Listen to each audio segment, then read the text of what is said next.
been working on a little bit of a burn build here, mostly focusing on the bow, but it works pretty well with the great sword as well. So let's go over the pieces that are required for this.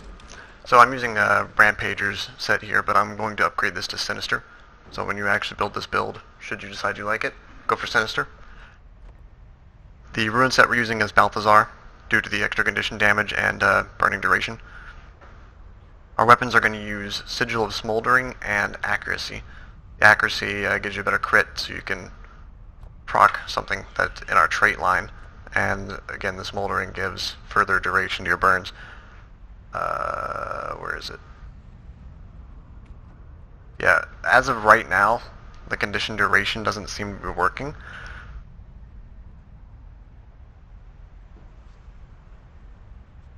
But that one looks like it's working. So yeah, the burning are working properly now. They weren't for a little while.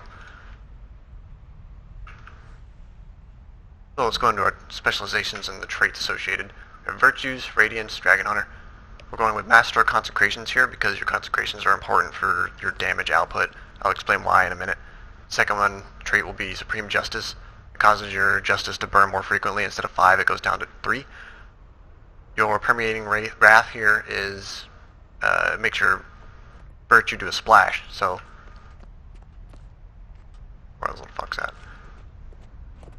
On your third hit, when it procs that burning from the virtue of justice, it'll affect up to 5 targets that are immediately around it. So you see how 5 guys there lit up.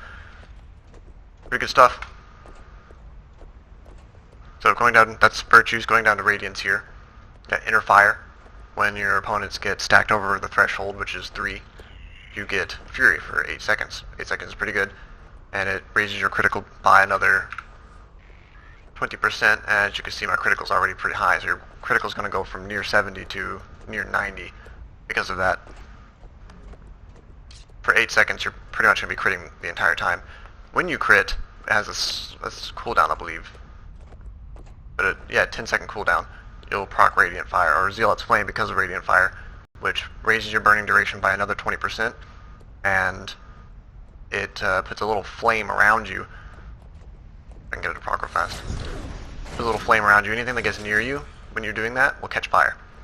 Or will at least receive burn damage. It might not catch fire. I'm not entirely sure. Amplified Wrath. Burn damage is increased. And anything that hits you when you have an Aegis up will take a burn. And the burn damage right there is listed 3 and 3/4 second for a good 1,000. Pretty good. So Dragon Hunter line, I didn't think this was as important as it turned out to be. You're going to be opening with your bow, so anything that gets near you, you'll be able to knock back with this. It's a free CC, basically. Anything that gets within your range threshold gets CC'd immediately, and you get CC proof from that stability there. When you knock them back, you cripple them, and because you crippled them, they'll become vulnerable, and that works well with this as well. When you cripple them with this, they'll also take a vulnerability. And this one right here makes them to where when they're crippled, they take 10% extra damage, which is better than the vulnerability you're applying, really. 10% extra damage from that. So your skills here. Go from left to right. You got Shelter. Originally I didn't take Shelter. I took the Sigil of Healing. I don't think that's what it's called, but it was the Heal Sigil. Resolve. Signet of Resolve. So it cures conditions, heals yourself for a pretty big amount, 8,000, that's the vast majority of your health. I switched back to Shelter because it heals you while making you invulnerable, and when you get hit while doing that, anything that hits you gets burned. So it's a heal that deals damage, basically. I like it. This does much of the same. I don't think this actually applies a blockage, it makes you invulnerable, so this doesn't actually burn your enemies, but what this does is it refreshes all of your virtues. So let's say you're having to use this one a lot to not die and maneuver away from enemies. This rose has thorns, and it's a 25-second recharge, which isn't that bad considering how much it heals you. The heal really is good. This will make you invulnerable while your burns work and give that back, so that it's pretty nice. If you get into a range fight, this one helps out a lot. You put up a little block. That's 5 seconds of them not being able to touch you and you laying down full damage. Really solid. So your next ability is Signet of Wrath. This is something you're not going to use a lot unless you're running away. Just leave it on its passive. free condition damage basically. So we got Purging Flames here and Hollowed Ground. These are your major skills here. So the general idea with this build is that you want a field of fire, which both of these are, both have fire fields, either on you, on them, or between the two of you. This is going to be your main when Purging Flames, so throw that out on him. And then this attack catches burning, this attack catches burning, this attack applies burning, and this has a 20% chance of applying burning on top of your already 1 and 3.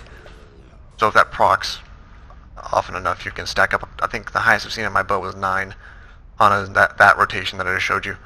When that runs out, and it has a pretty quick recharge, you can throw this one down. This is one I recommend throwing on yourself, whereas the other one I recommend throwing on them.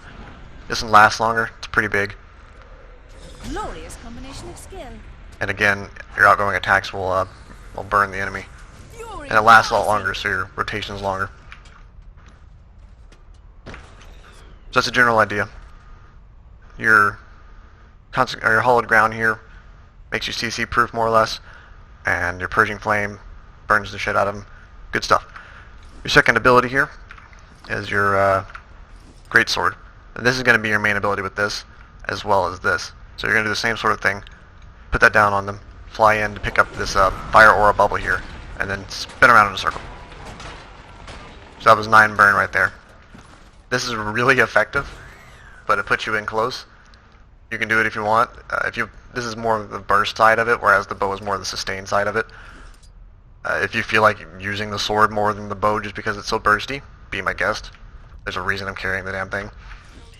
I personally prefer the bow because I can stay back. I can get into a ranged fight with this right here, and it's just more survivable, I feel, while less bursty, more sustain.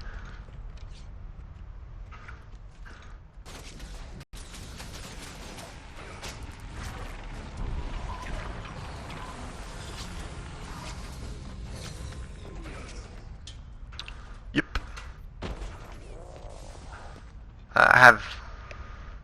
I would show you clips, but my movie maker is fucking up on me at the moment. But I'll see if I can get it working before I post this video. Hopefully you like the build. I'm a big fan of it. I'm having a lot of fun with it in PvP. I more often than not pull top player, at least in unranked matches. We're out of season right now, so I can't do ranked matches. But yeah, I'll link a video if I can't get it to work. Or if I can get it to work, I will just put some extra videos at the end of this. Yeah, thanks for watching.